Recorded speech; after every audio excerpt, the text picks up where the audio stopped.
In the geography of global commerce and power, there are arteries, vital channels through which the lifeblood of the world economy flows.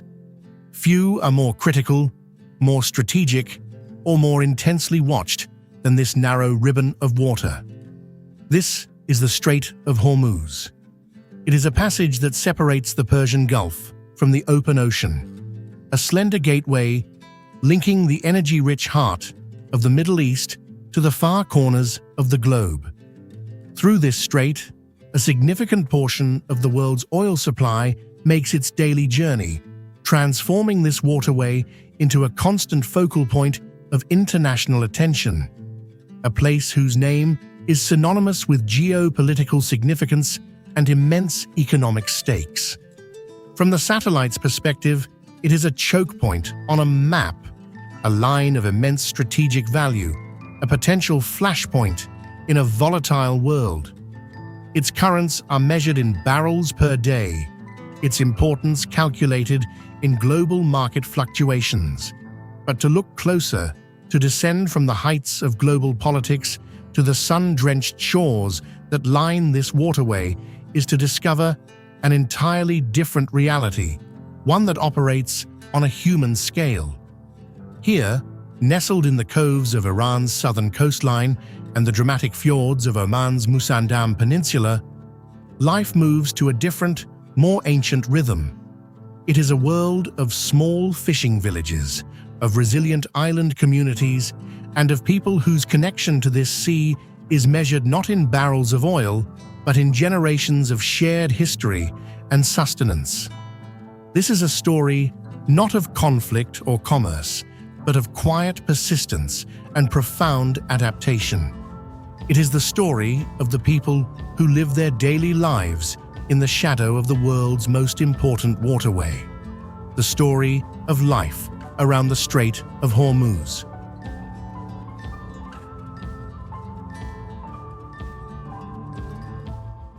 Life in the communities surrounding the Strait of Hormuz is defined by an intimate and unwavering relationship with the sea. Here, the day does not begin with the noise of traffic or the clamor of a city waking, but with the gentle lapping of waves against a hull and the distant plaintive cry of a seabird. The rhythm of life is dictated by the tides, the seasons, the direction of the wind, and the ancient dependable patterns of the maritime world. The morning air, still holding the coolness of the night, is thick with the scent of salt, damp wood, and the faint trace of diesel from a boat engine starting. The sounds are of quiet conversation in Persian or Arabic, the soft thud of bare feet on wooden jetties, and the clatter of gear being loaded onto boats. The harbor is the heart of the community, its central square, its primary place of work, and its window to the wider world. In these small coastal villages, life unfolds at a slower, more deliberate pace, a pace set by centuries of adaptation. The intense heat of the desert climate governs the structure of the day with absolute authority. The early morning is a precious window of relative coolness, a time for activity before the sun asserts its dominance. Fishermen, having read the sky and the water, head out to check their nets and pots, their small boats tracing familiar paths across the calm morning waters, paths learned from their fathers and grandfathers. In the village, shopkeepers roll up the shutters of their small storefronts, and the first loaves of thin, round flatbread are slapped onto the hot surfaces of traditional ovens. There is a pervasive sense of community, an unspoken network of kinship and shared experience that binds the village together. Families have lived here for centuries, their names and histories interwoven with the story of the sea itself. In a world where anonymity is the norm, here it is a foreign concept. Everyone knows everyone, connected by the resilient threads of family, faith, and a shared, fundamental reliance on the water that lies at their doorstep.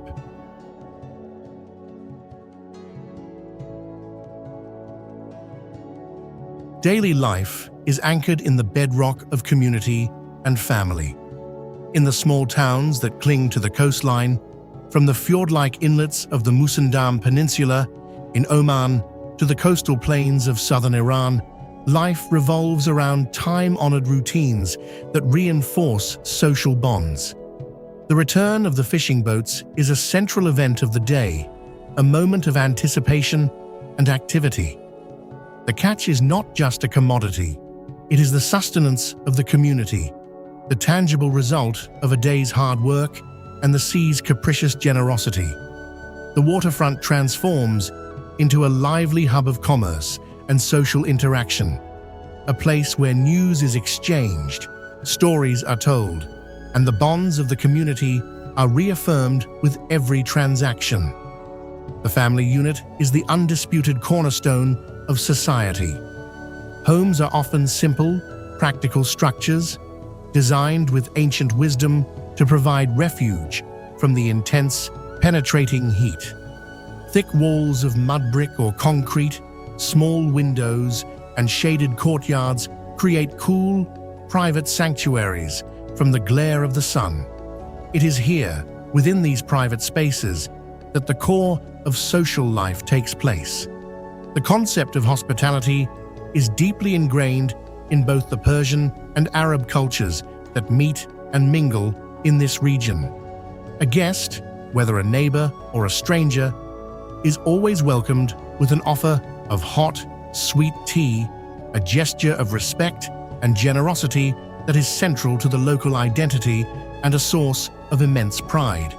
It is common for multiple generations to live together under one roof or in a cluster of adjacent houses, creating a powerful and resilient support system that forms the backbone of the community.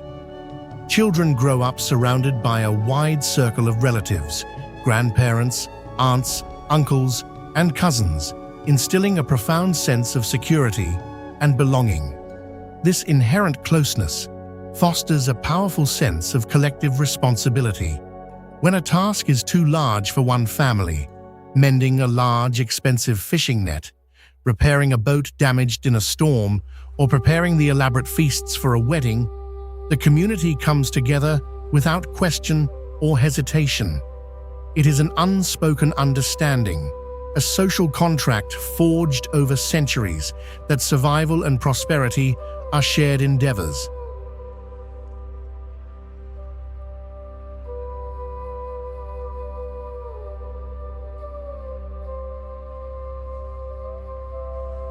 The identity of the Hormuz region is a rich and complex tapestry woven from the threads of ancient Persian civilization, the proud traditions of the Arab world, and centuries of maritime culture. This is a place that has always been a crossroads, a meeting point for sailors, merchants, pilgrims, and travelers from across the seas. The culture reflects this long and storied history of connection and exchange.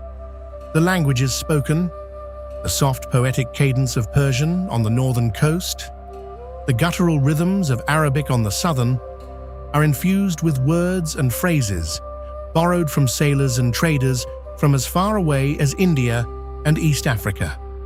The local dialects themselves tell a story of a life lived by the sea, rich with specialized terms for winds, currents, and marine life. Tradition is not a relic of the past, preserved under glass. It is a living, breathing part of the present, visible in the everyday. It is seen in the ingenious architecture of the villages, with their wind catchers or badgirs, elegant towers designed to funnel cool breezes down into the heart of homes. It is heard in the local music, with its unique rhythms played on drums and stringed instruments, melodies that echo the sounds of the waves and the work of the sailors. And it is seen in the traditional dress, which is both eminently practical for the climate and a vibrant expression of cultural identity.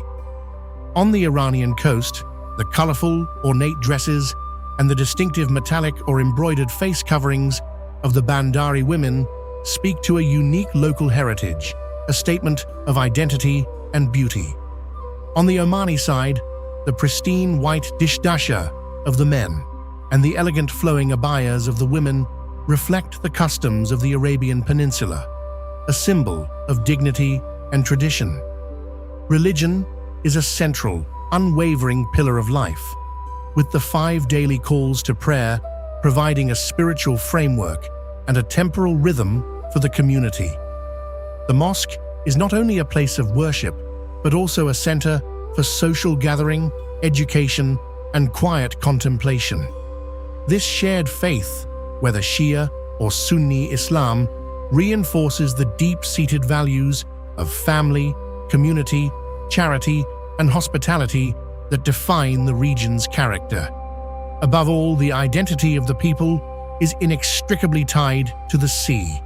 They are a coastal people, their heritage, their stories, and their very soul shaped by the challenges and the bounty of the water.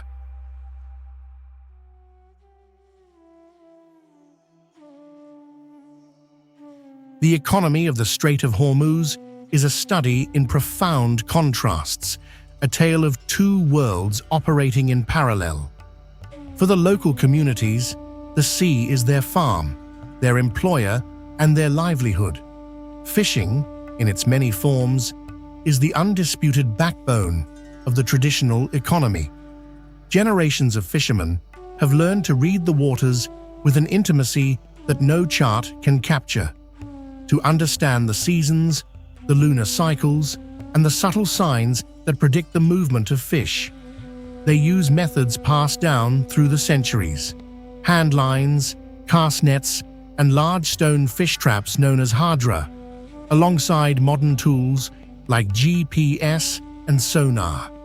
Their catch supports their families and supplies the bustling local markets. Small-scale trade has also been a constant for centuries, with traditional wooden dhows still plying the waters, their holds carrying dates, spices, textiles, and electronics between the small ports of Iran, the Musandam Peninsula, and the islands that dot the strait, like Chesham and Hormuz.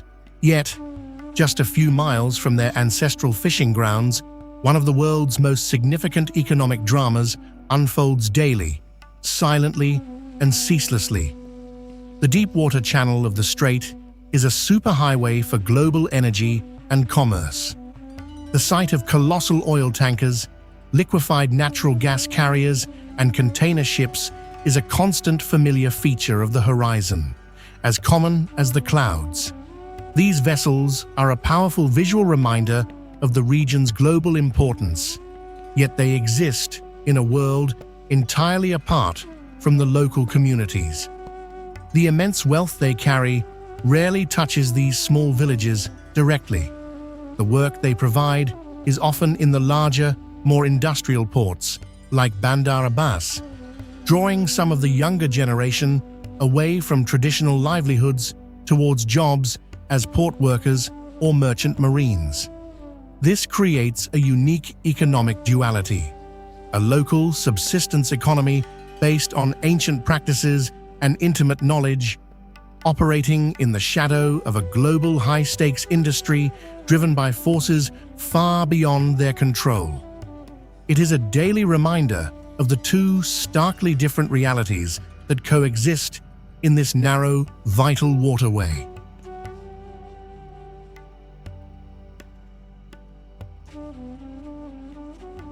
The food of the Hormuz region is a direct and honest reflection of its environment: simple, fresh, pure, and deeply connected to the sea. The cuisine is built around the daily catch, a celebration of what the water provides. Seafood is the undisputed staple, the heart of almost every meal. A freshly caught fish, perhaps a hammer, mackerel, or sardine, grilled over charcoal until the skin is crisp, or simmered in a savory aromatic stew known as gali mahi with herbs, tamarind, and chili, is a taste of the place itself. The methods of preparation are often simple, honed over generations to enhance the natural flavor of the ingredients without overwhelming them. Rice and bread are the essential, comforting companions to every meal. The aroma of freshly baked flatbread, or naan, is a quintessential smell of the local home, a scent that signals family and sustenance. It is a versatile staple, used to scoop up stews, wrap around grilled fish, or simply eaten with fresh herbs and local cheese. Meals are a communal affair, a cherished time for the family to gather, to put aside the work of the day, to share stories and laughter, and to connect with one another. The cooking traditions are passed down from mother to daughter, an oral library of recipes and techniques that forms a cherished part of the family heritage. The flavors are a distinctive blend of Persian and Arab influences with a unique coastal character. Spices like turmeric, cumin, and coriander are used to create aromatic and flavorful dishes, while the liberal use of dried limes adds a unique, sour depth. Dates, a product of the arid land, and sweet, strong tea provide a customary and welcome end to the meal. In this hot, arid climate, food is more than just sustenance. It is a central part of the culture of hospitality and a daily celebration of the sea's generous bounty.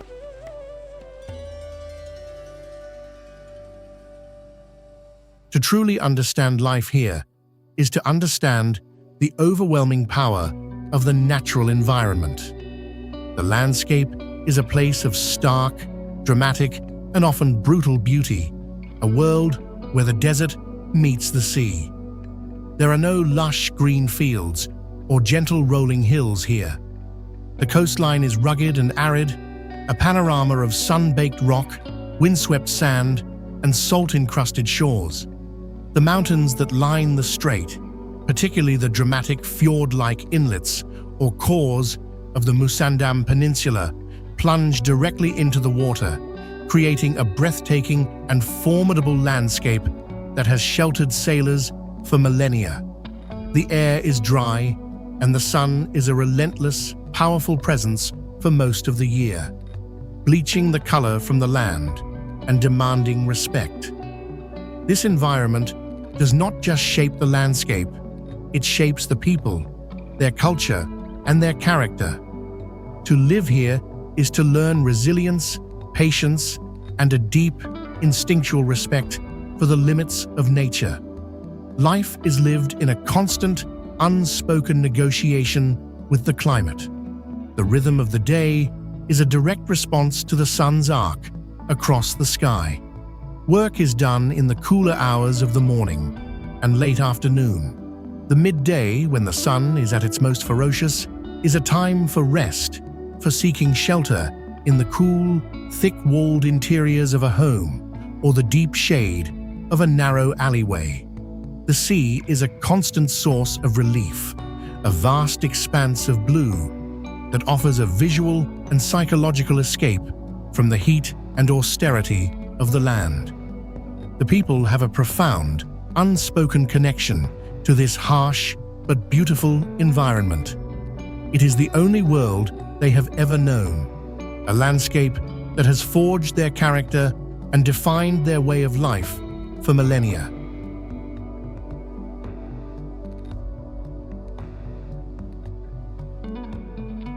For all its strategic importance on the global stage, life in the more remote parts of the Hormuz region is defined by a simpler, more traditional infrastructure. The sea is the primary highway, the oldest and most reliable path. For centuries, the dhow has been the workhorse of the region, connecting communities, carrying people, and transporting goods with a timeless grace. These elegant, resilient vessels, with their distinctive lateen sails, are a living link to the area's rich maritime past and continue to be a vital part of the transportation network, especially for travel to the inhabited islands like Hormuz, Hengam, and Chesham. Small, fast motorboats, the modern successors to the rowing skiff, serve as the local taxis, zipping between villages and fishing spots with speed and efficiency. On land, a network of coastal roads connects the towns and villages, winding through the dramatic desert landscape, offering stunning views of the sea at every turn. These roads are the arteries for the trucks that bring in essential supplies, fresh water, fuel, and consumer goods from the larger cities and carry the local catch to wider markets. In many of the smaller, more isolated villages, particularly those accessible only by sea, the infrastructure is basic. Life is not defined by the conveniences of the modern metropolis. This creates a striking and ever-present contrast.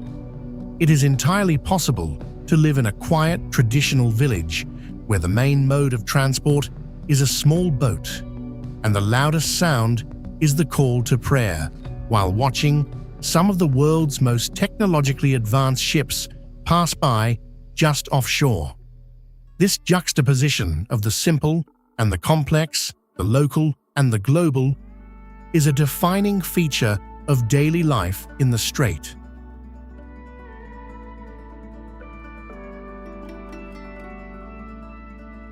For the young people growing up around the Strait of Hormuz, life is a constant negotiation between the world of their ancestors and the powerful, alluring pull of the modern era. Education is highly valued as the key to a better future, and every village, no matter how small, has a local school where children receive their primary education. These schools are a vital part of the community, a place where the next generation learns the skills needed to navigate a rapidly changing world while still being immersed in their own culture. However, for higher education and specialized careers, the path almost inevitably leads away from home. Many young people must leave their villages for the larger cities, like Bandar Abbas in Iran or Kasab and Muscat in Oman. This journey is a modern rite of passage, a bittersweet departure. It is a chance to gain new skills, to experience the anonymity and energy of life in a bustling urban environment, and to see the world beyond the familiar shores of their home. But the pull of family, of community, and of the sea remains incredibly strong. Many maintain a deep and active connection to their hometowns, returning for holidays, weddings, and family events. They bring back new ideas, new technologies, and new perspectives, contributing to the slow but steady evolution of their communities. The great challenge for the region, and for the young people themselves, is to create enough diverse and rewarding opportunities to allow its educated youth to build a future at home. It is a delicate balancing act, preserving the traditions and the close-knit community that make this place unique, while embracing the changes necessary to ensure a prosperous and sustainable future for the next generation.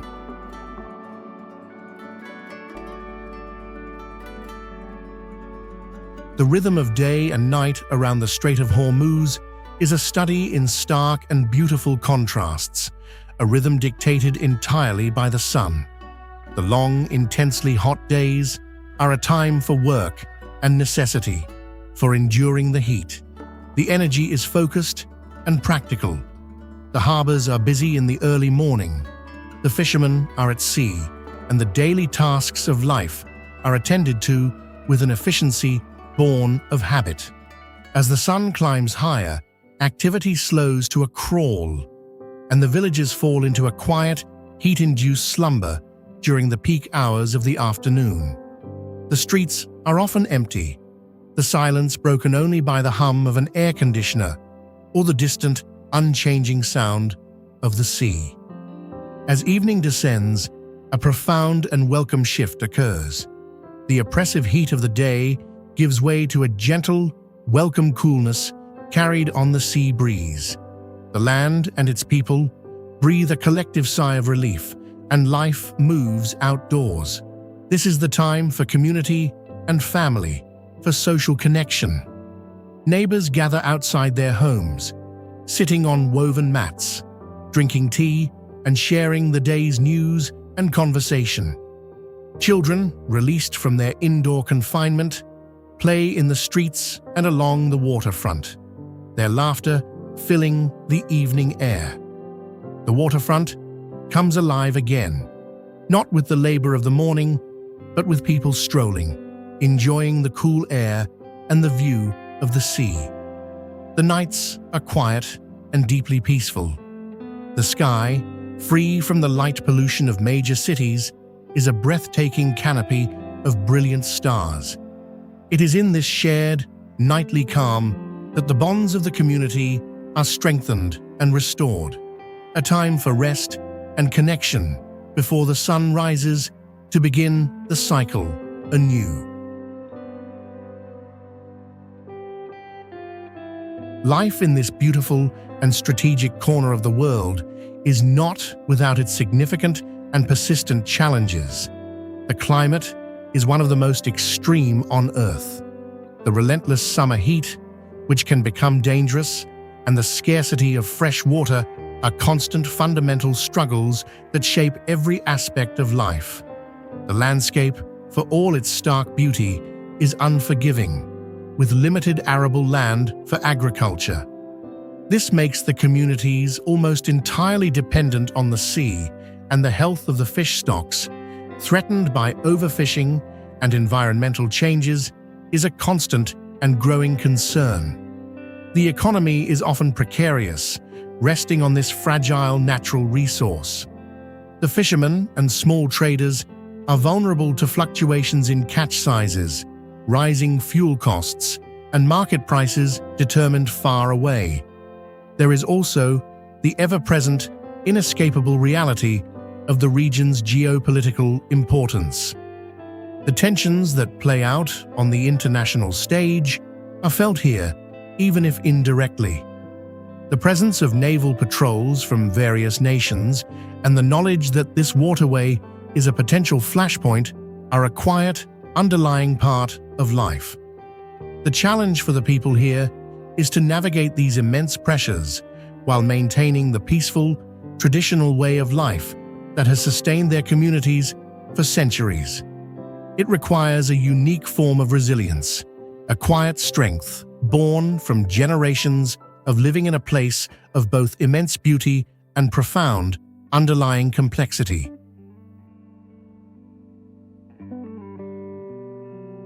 So, why do people choose to stay?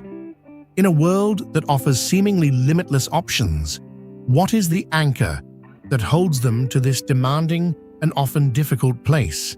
The answers are not found in grand statements or economic analyses, but in the quiet, deeply felt details of daily life. They stay for the profound, unshakable sense of community, for the feeling of belonging to a place where their history is written on the landscape and their identity is understood and shared with everyone they know. They stay for the safety and the simplicity, for the priceless freedom to raise their children in a close-knit environment, sheltered from many of the anxieties and complexities of the modern outside world. They stay for the peace, for the quiet, unhurried rhythm of a life lived in harmony with the sea and the sun. In a world that often feels saturated with noise, speed, and distraction, the Strait of Hormuz offers a rare and precious sense of calm and focus, and above all, they stay for the unbreakable, visceral connection to home.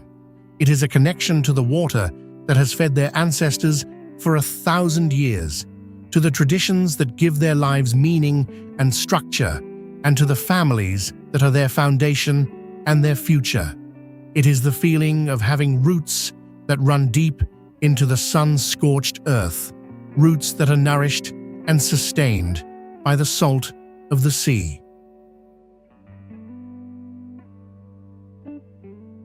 The Strait of Hormuz exists in a delicate, beautiful, and enduring balance between the ancient rhythms of coastal life and the relentless pace of the global economy, between the untamed wildness of its desert landscape and the profound warmth of its communities. It is a place shaped by the sun, the sea, and a quiet, steadfast, and deeply admirable resilience.